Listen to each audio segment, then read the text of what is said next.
Hello, I'm Ali Langdon. Welcome to A Current Affair.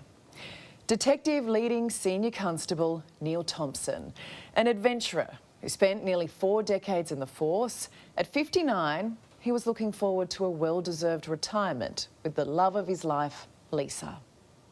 Senior Constable Vadim Devart, an eternal optimist who loves scuba diving and collecting gin. 35 years old, he just bought his first home. So much life ahead of him. These are the police officers shot dead in Popunka this week for nothing more than doing their jobs. The family are distraught, as you can imagine, but we'll put every support around those good people. Our officers come to work every day to keep their communities safe. We always live with the knowledge that the worst could happen, but we don't expect it to. Be vigilant, keep yourselves safe. Please don't go outside if you don't need to. We will do everything to find this heavily armed individual. Tonight, despite the grief, their brave colleagues are getting on with their jobs, hunting down Desi Freeman, the armed and dangerous man who allegedly killed their mates. Brendan Crew is there, and Brendan, it all feels so very real when you see the faces and we learn the names of the officers killed. Yeah, Ali, as you said, now that we've seen their faces and we've heard their names, it just makes it so real. People in the town are so sad for these two men that were serving the community. Everyone we've spoken to just wants to wrap their arms around these men's families. And while there's sadness, there's also anger as to why these men died and how these men died, but also anger as to what this has done to this town, this beautiful town, which is usually so peaceful and so beautiful, now wrapped up in this crisis. Well, there's a fear that anything could happen, really. This man is still on the run. Everyone who hears a sound is jumping. You see a police car go past and you're wondering what's happening. And there's sort of a fog that's hovering over the town of fear and of anger, and that will continue until this man is caught.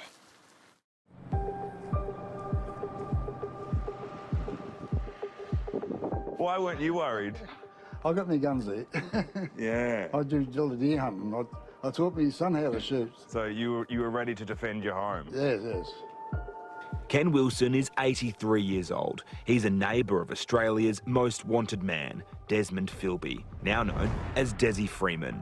He was home alone last night as police searched dense bushland at the back of his property, his family on the other side of the roadblock. But Ken was prepared. He has his own guns, all registered and usually stored in a secured gun cabinet, but not last night or today. What do you think about all of this? This bloke on the run with guns? Yeah, well, that's no good, is it, really? Did you have your guns ready? Yes, I have them already. Ken's family is in lockdown, one of the many who were isolated and in the grip of fear during an ongoing manhunt. His daughter Naomi running the gauntlet and dropping essential supplies to Dad. He finds it hard to walk and stuff, so it's been a really hectic, scary night. But yeah, I'm just praying that the police do their job and get this guy. I think they're all just a bit of a shell shock that's happened in this small knit community. That's I think it's just a shock. The family hunkering down today. Very sad that we've lost 2 police officers and our local guy apparently has been shot, and it's very sad for the families. And but the police have done a brilliant job, and yeah, to protect everyone. Popunka, a town of about 1,000 residents. It's a thoroughfare on the way to the Victorian snowfields. It's usually buzzing with families and tourists on their way to Falls Creek or Mount Hotham, but not today.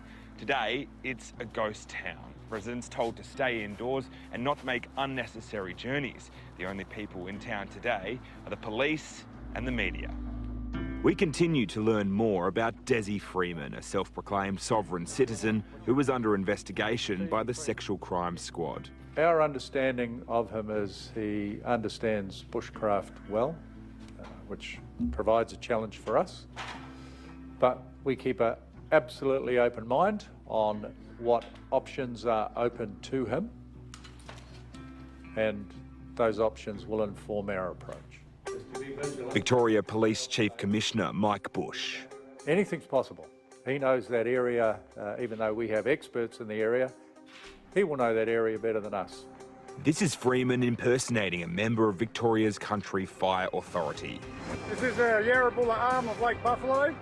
The conspiracy theorist uploading videos of himself dressed in firefighting attire. On the 11th of January 2020. Today, the CFA confirmed to A Current Affair that he resigned from being a volunteer back in 2014, and anything depicting him in uniform since is unauthorised.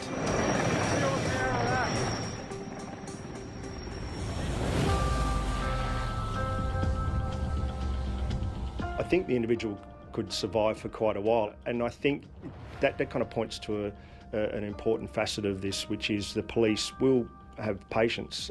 We shouldn't be in any rush to want a resolution too quickly. I hope that comes, but the police will be patient. Former SAS Commander Harry Moffat knows the challenges emergency services face in the dense bushland. Time is a factor. You're always looking for the individual to slip up and make a mistake and interact with someone or be seen by locals. Yeah, multifaceted, but there is an element of patience and time here. The rough terrain and the weather well known to the wanted alleged gunman, Desi. Yeah, I think there's potential for the individual to meet up with other like-minded people. I would be surprised if that's not in the thinking, in the strategic and tactical level thinking of the police officers and the task force that's looking for him. Sleep deprivation is a really powerful tool to undermine people's decision-making and behaviours. As a town on edge holds its breath with another long night ahead. You still got to worry about it because it's still out there, isn't it? The family was known to people around town, and it's just very upsetting that kids or anything have to witness it or be involved with anything like this. It's tragic. The hunt will continue until we find him.